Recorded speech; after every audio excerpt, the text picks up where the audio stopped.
Halo pemirsa.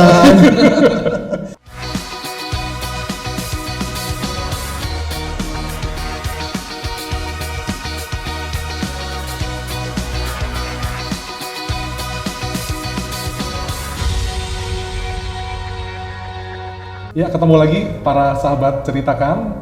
Kali ini sudah muncul bro kita, Indra Eskom ya, YouTuber juga.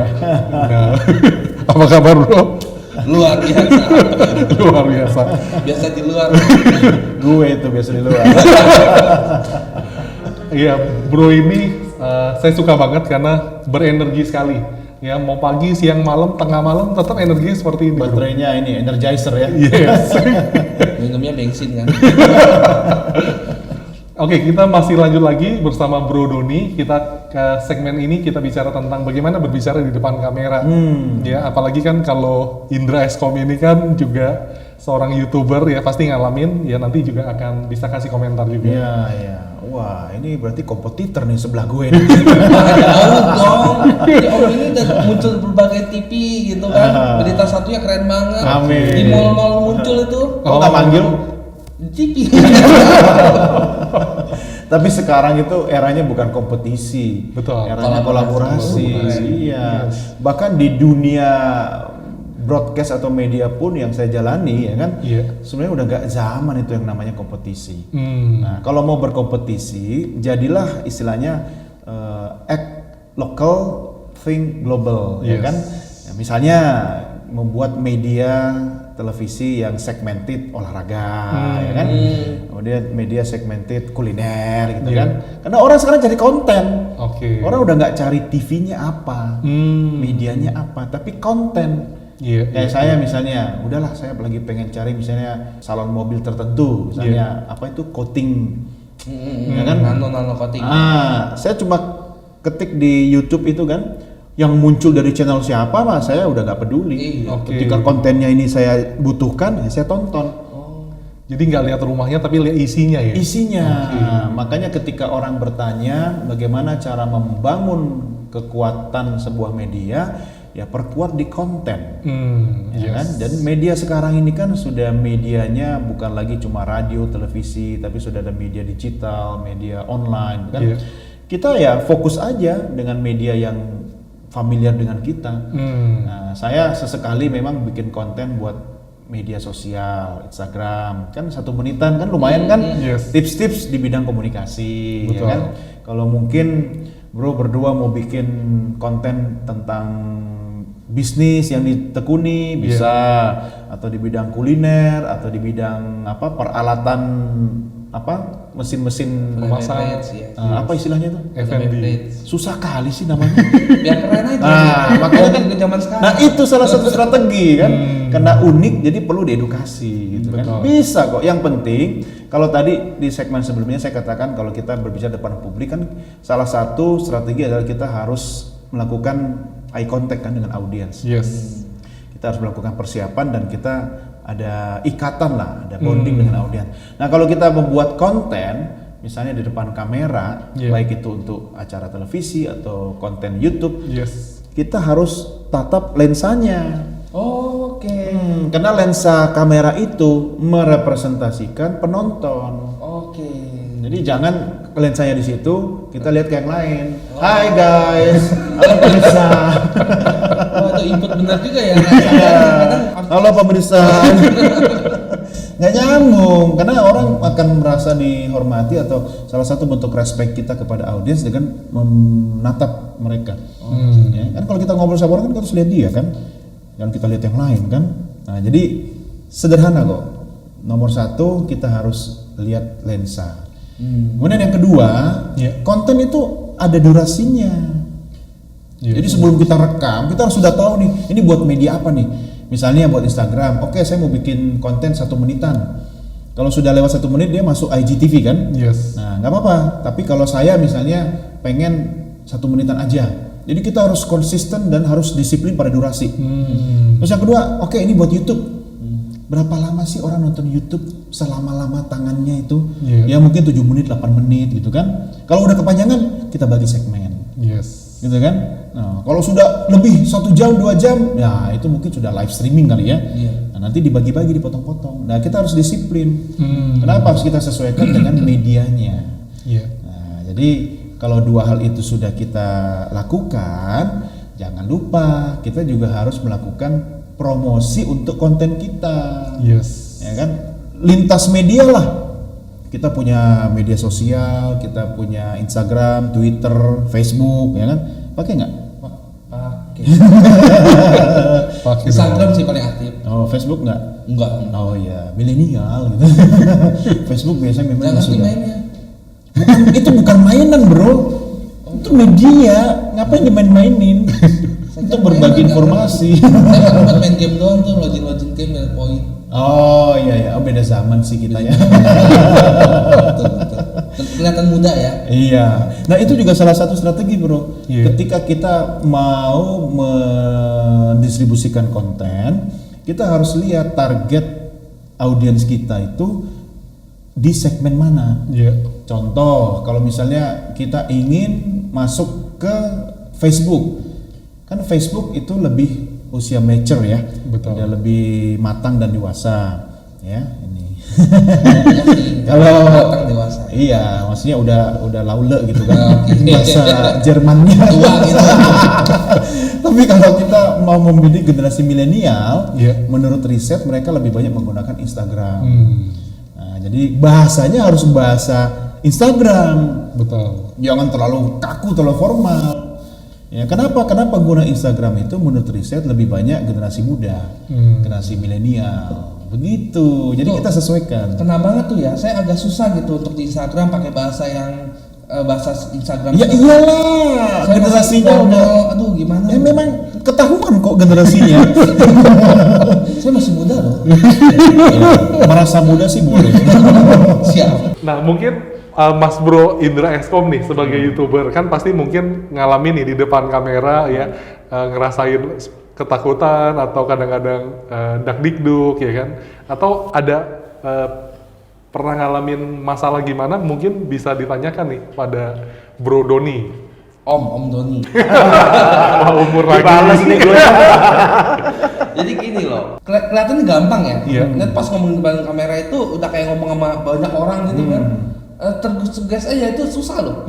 Dan Iya. kadang-kadang kita lagi misalnya skrip atau apa, dia hafal nih, pas depan kamera blank.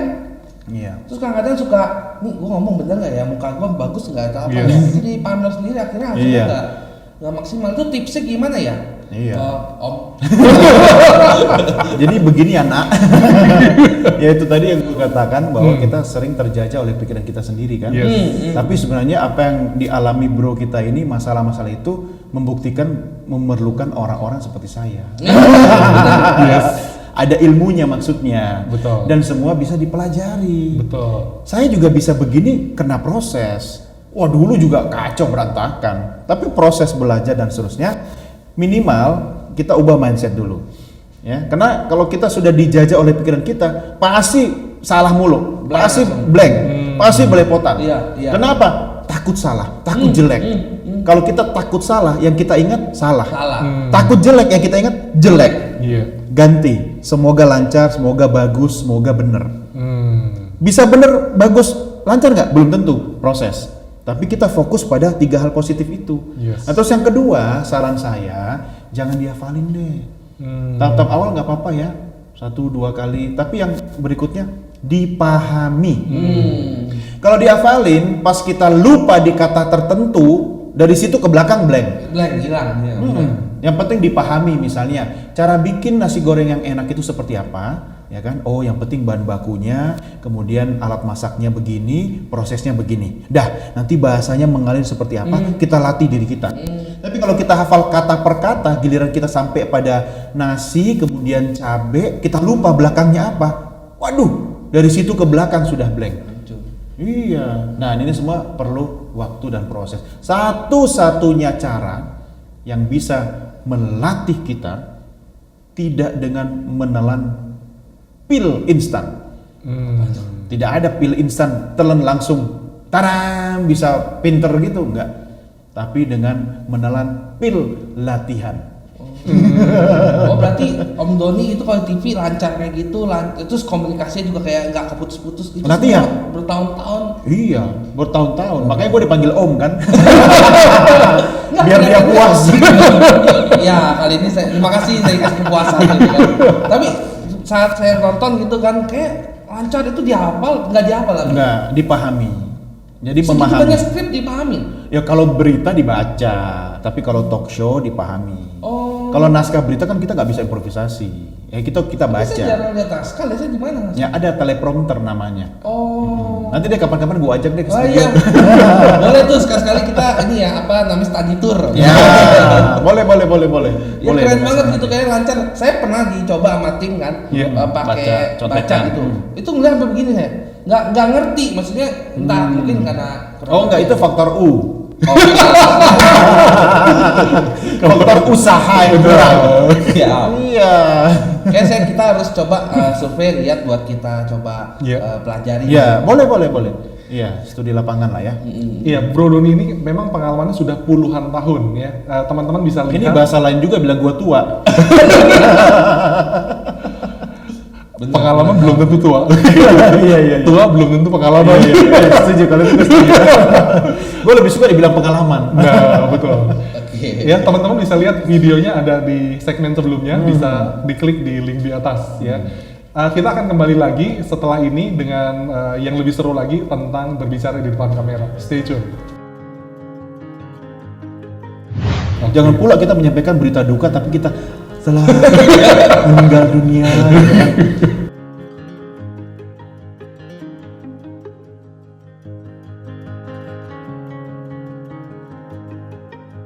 Halo pemirsa, apa kabar? Kita ketemu lagi dalam program Ceritakan dan masih bersama saya Doni The Kaiser dan sahabat saya yang luar biasa, ada Bro Indra, ada Bro Paulus. Apa kabar semuanya?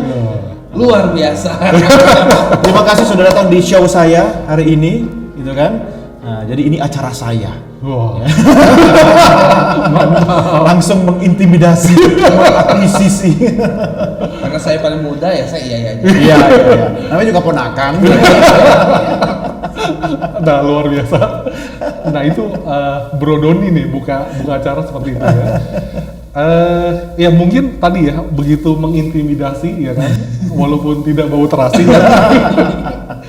Nah, mungkin bisa ceritakan sedikit atau bisa kasih tips-tips juga kira-kira ketika di depan kamera membawakan acara, mungkin dari sisi gestur Betul. atau gerakan tangan, mukanya seperti apa, Bro? Ya, Mungkin bisa kasih jadi semua yang Bro sampaikan tadi itu memang betul. Iya. Yang penting kita kuasai semua, Iya. dan yang penting jadi diri kita sendiri. Hmm. Sebenarnya kan gestur itu kan alami saja, Iya. nggak usah dibuat-buat. Misalnya saudara-saudara saya dalam acara ini dan seterusnya. Ya nanti malah jadi kaku kan. Yang penting sewajarnya dan Iya. gestur misalnya hand gesture itu sesuai dengan kata-kata. Oke. Nah, teman-teman ada satu hal ya jarinya satu lah. Ya, yang Satu bisa hal sampaikan. gitu. Iya, ini nggak konsisten gitu kan. Mari yuk sama-sama kita tingkatkan misalnya. Iya. Natural aja. Dan kemudian yang kedua facial expression. Wajah ya kalau kita lagi happy ya wajah juga happy lah. Oke. Jangan pula kita menyampaikan berita duka tapi kita telah meninggal dunia gitu kan. Ya orang kan jadinya nggak respect sama kita gitu kan. Betul. Nah itu yang disebut sebagai facial expression gitu kan. Kemudian yang ketiga intonasi suara. Ya ini bagian dari olah vokal. Ya. Iya. Tinggi rendahnya nada suara, ada stressing penekanan pada kata-kata tertentu untuk menegaskan sesuatu. Iya. Perlu kita lakukan. Ya. Oke. Kenapa? Itu sebagai faktor pembeda kita dengan yang lain. Oke. Kira-kira gitulah. Tapi saya percaya ya, bro berdua ini karena memiliki keahlian masing-masing ya kan. Selama kita menguasai bidang kita, Yes. tinggal kita menguasai teknik deliverynya. Yes. Jadi diri sendiri dengan gaya kita sendiri ya kan. Yang penting clear ya. Istilahnya istilah-istilah yang kita gunakan, cara kita menyampaikan bahasanya mudah dipahami orang. Hati-hati terjebak pada jebakan Batman. Ada orang membuat konten, dia menyampaikan dengan bahasa-bahasa yang hanya dia dan Tuhan yang mengerti. Saya begitu nggak ya? Nah, nanti kita lihat kontennya. Selesai konten itu disaksikan, coba tanya penonton, Mengerti nggak? Enggak. Masalahnya ada yang komen dong. Ya karena nggak ngerti kali. Ya kan, mau nanya ini maksudnya apa? Kalau kata timnya kita sih karena saya bahasnya terlalu jelas. Oh, Sehingga bagus. tidak ada pertanyaan. Iya, Itu antara menghina atau lagi nggak berani. Nggak berani. Ya, sama bosnya nggak berani. Ya kalau sudah jelas bagus. Tapi kalau misalnya orang sampai nggak ngerti apa yang sudah kita sampaikan panjang lebar itu, ya berarti tujuannya tidak tercapai. Jadi sederhanakanlah kata, ya istilahnya KISS, keep it simple and satu gue lupa. Silly atau stupid. Pokoknya terserah lu lah. Jadi buatlah sesederhana mungkin. Barang siapa yang bisa membuat sebuah hal yang tadinya rumit menjadi sebuah hal yang sangat sederhana, berarti dia sudah pandai menyampaikan dalam konteks public speaking. Oh, hanya simpel itu aja ya? Iya. Yang penting hal yang rumit kita bahas Sederhanakan. sederhana. Yoi. Oh, itu intisarinya loh. Iya, intisari masih terbit kok. Apa itu? Pura-pura nggak tahu. Biasa beda generasi jadi saya nggak Ya, itu memang bacaan Om sih. Ada juga orang kebalikannya, yang sederhana setelah disampaikan jadi rumit. Jadi rumit, iya. Saya pikir itu tidak pada tempatnya ya. Kecuali begini, kalau kita berbicara di forum teknis ya. Misalnya saya sebagai dokter berbicara di depan forum yang semuanya dokter. Iya. Ya saya menggunakan istilah-istilah kedokteran Yes. yang saya dan audiensnya memahami. Iya. Atau saya bikin konten yang memang ditujukan untuk komunitas dokter. Tetapi ketika saya berbicara di media atau media sosial atau mungkin bikin konten di YouTube gitu kan, Iya. yang saya tahu bahwa siapapun bisa melihat konten itu, Iya. ya saya gunakan bahasa yang mudah dipahami oleh seluruh orang. Ya, dari anak muda, orang dewasa, tentu dengan sopan santun, gitu kan. Nah, saya memilih bahasa atau istilah-istilah yang umum, ya, tentang membumi, tetapi ya nggak usah tinggi-tinggi lah. Saya ada dua pemahaman. Yang pertama adalah katanya biar kelihatan pintar buatlah sesuatu yang biasa menjadi sesuatu Ya. yang orang juga mikir gitu. Ya. Berarti kelihatan ini pintar nih. Ya, ya. Itu kalau kita komunikasi langsung ya. Tapi Ya. kalau di dunia YouTube kayaknya harus pakai slangan terlalu banyak. Ya. Karena entah kenapa mungkin market YouTube itu masih terlalu banyak milenialsnya. Jadi bahasanya kalau terlalu formal nggak laku. Ya, Ya, ya betul. Jadi kita harus lihat media apa yang kita gunakan. Ya tadi kan misalnya YouTube, Instagram itu kan generasi muda banyak yang mengakses. Ya gunakan bahasa yang dimengerti oleh mereka. Istilahnya itu bahasa kaum. Kaum apa yang menggunakan? Ya, kaum muda, kaum senior atau ya kaum dari planet Mars. Yang ngapain kita bicara kalau akhirnya selesai kita bicara orang nggak paham? Ya kan? Contoh kalau gini Om, simpelnya aja kayak misalnya bahasa manggilnya, Iya. lu atau kamu. Nah itu pengaruh banyak gak sih? Misalnya Iya. kadang-kadang bilang, hey gue lagi gini nih, Iya. atau saya lagi bla bla bla, kan formal Iya. banget kan? Itu pengaruh Ya, banget. ya lihat forumnya. Kalau Kalau memang di- ditujukan untuk generasi yang berbahasa seperti itu nggak apa-apa. Tapi kalau misalnya dia membuat konten untuk penonton yang menggunakan istilah lu gue, tapi dia wawancara dengan orang lebih senior, ya dia sesuaikan. Misalnya, hai guys, gue sekarang sedang ketemu dengan misalnya Bupati Kabupaten Angin Ribut. Nah, beliau adalah Pak Indra. Pak, nah saya berubah kan? Karena kan saya menghormati narasumber saya. Tapi ketika saya kembali kepada penonton saya yang kalangan Gue lu muda lagi ya? boleh. Nih gue udah bicara sama gini-gini, Iya. kita dapat inspirasi bla bla bla gitu. Ya boleh, jangan langsung. Nah, gue udah bicara sama Bupati. Nah, Bupati, menurut lu apa sih yang dimaksud? Ya, kurang. Tapi sekarang kalau saya perhatiin channel-channel sekarang ya, itu banyak yang anak muda punya followers udah senior. Ya. Dan mereka sudah jadi welcome gitu, Ya. welcome dengan bahasa-bahasa begitu. Ya. Saya agak galau sih, ini lagi curhat saya saya bingung nih. Curhat on air. Soalnya saya nggak biasa pakai lu gue. Terus ya nggak usah. Kalau nggak biasa jangan. kayak marketnya lihat saya terlalu smart banget gitu kan. Enggak. Kalau kontennya smart tapi bahasanya penyampaiannya disederhanakan, tidak mengurangi kesmartannya kok. Oke. Itu berlian mau ditaruh di mana aja ya kan tidak mengurangi berliannya. Emas 23 karat mau ditaruh di atas kertas, di atas piring, di atas nampan, di atas apapun tidak mengurangi emasnya kan. Nah, jadi kita sesuaikan saja. Nah, jangan khawatir. Toh penonton itu akan terseleksi.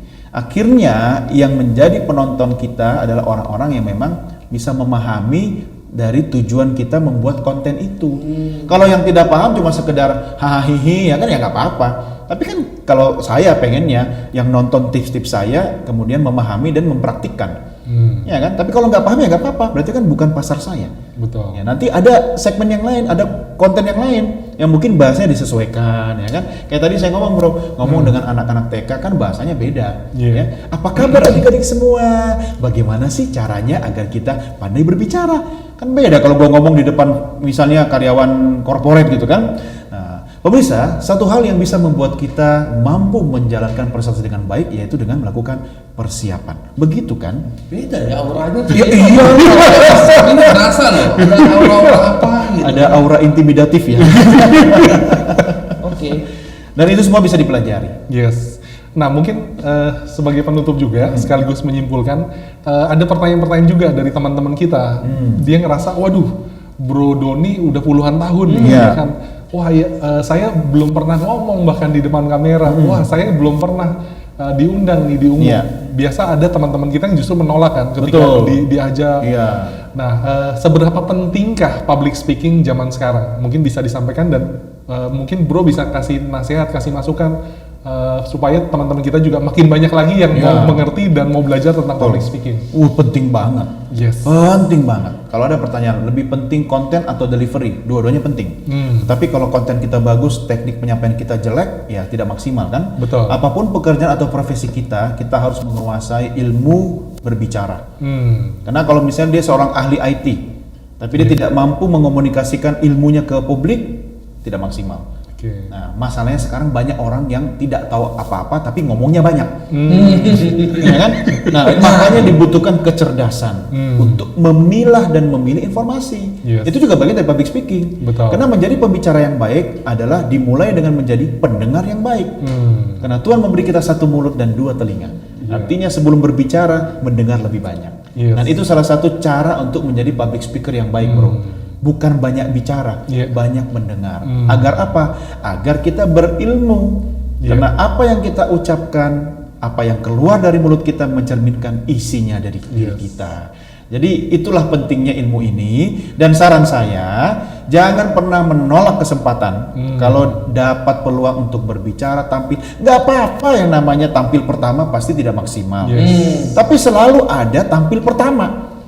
Ya kan? Jangan sampai ketika Anda dapat kesempatan kemudian menolak orang lain yang melakukannya. Dan kemudian kita bilang kayak gitu juga gue bisa. Kenapa lu gak lakukan? Ya kan? Kalau tidak berani, undang diri sendiri, bikin konten sendiri ya pakai smartphone, bisa kan? Share di kalangan terbatas di keluarga, ya kan? Latihan.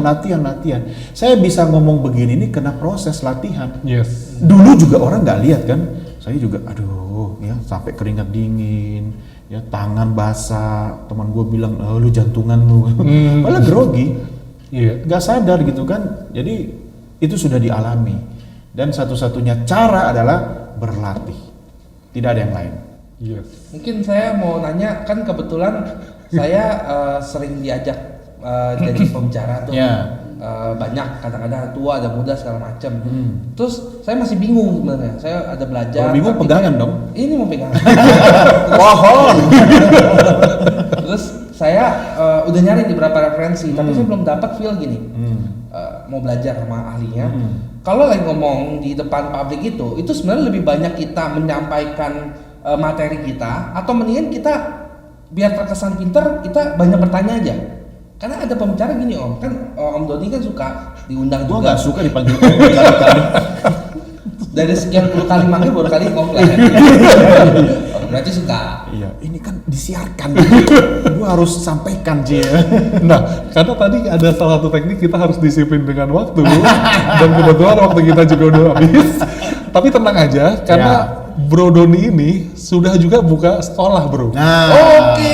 Nanti jawabannya ada dalam program di sekolah. Siap. Nanti saya mau daftar. Dapat diskon ya. Nanti ada tulisan di bawah ini ya, bisa menghubungi nomor telepon dan alamat ini. bisa ketemu juga dengan Bro Doni, juga bisa dapat ilmunya di sana, ya sehingga kita bisa menceritakan lebih banyak lagi tentang hal-hal yang positif. Ya, setuju. Kita lihat banyak terjadi hoax segala macam, kita harus bisa bikin konten yang positif juga, setuju. ya untuk memajukan Indonesia juga. Setuju sekali. Oke, terima kasih Bro Doni, Terima kasih. Bro Indra Eskom, Terima kasih. ya. Sampai ketemu lagi di Ceritakan. Salam inovasi.